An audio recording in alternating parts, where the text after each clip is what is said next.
bad that he couldn't do it anymore, but she couldn't help it. Her sense of humor had died with her fiancé, Paul. "So you dragged me out here for a hooker on a bender?"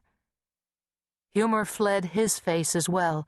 "Just take a look at the place, okay? Pick up some things that we can use for DNA testing if her body turns up, and then you can go back to the trace evidence lab and hide behind your glass slides and microscopes." She scowled, but then followed him up the cracked sidewalk and through the unlocked glass door. Frank had also been pushing her around since she was 3, and she had gotten used to it. Besides, if she argued with him for too long, he'd complain to his mother, who'd complain to her sister, Theresa's mother, who'd give her the concerned, "Are you ever going to get your life back together?" looks she'd been giving out for the past 8 months. Theresa had gotten used to those, too. "Just keep going," she told herself. "It's not as if you've got anything else to do." The lobby smelled coldly musty. They live in a factory? No, the other buildings are the factory. This building used to be the offices. Apparently he's renovating it as living space for himself and his partner and the programmers. It's high-tech stuff, and those types like to work unconventional hours. Sounds like he plans to be the Bill Gates of Cleveland. I got all this from the Lakewood cop who took the report. He was a whole lot more interested in the architecture than in our errant young mom.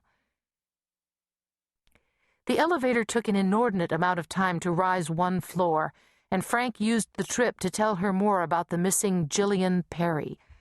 24, native of Cleveland, she lived with her husband of 3 weeks, Evan Kovacic, and her baby girl.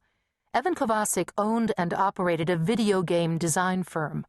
He had come home from a downtown meeting on Monday to find the door locked, Jillian gone, and the baby crying in her crib.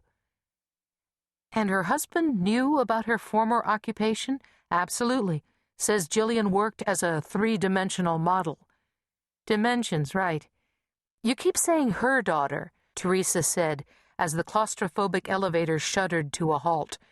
"This baby isn't his daughter?" "No, Jillian was pregnant when they met. I guess the father isn't in the picture."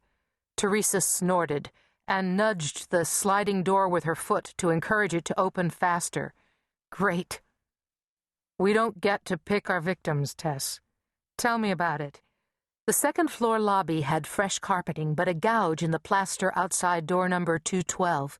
Frank gave her a warning look as he knocked, and she straightened her shoulders. Theresa thought, "I'm a professional. Focus on the job. What do I need to do right now? I care about every victim, even if she was a drug-addled slut who doesn't give a crap about her own kid."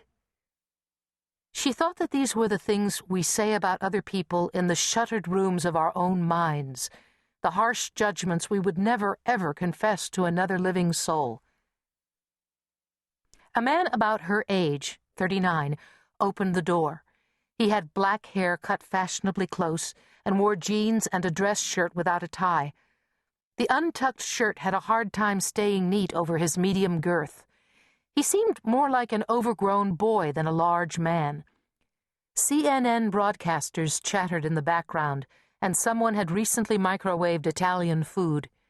"Hi, I'm Evan. I'm glad you're on time. I do have to get back to work when we're done, but I let the sitter go home for lunch since I had to be here anyway, so I've got another half hour. Have you found out anything about Jillian? You're Detective Patrick, right?" Frank introduced Theresa. Never touchy-feely, and especially not with distraught family members, she would have been satisfied with a nod, but Evan Kovacic held out his hand, so she had to shake it.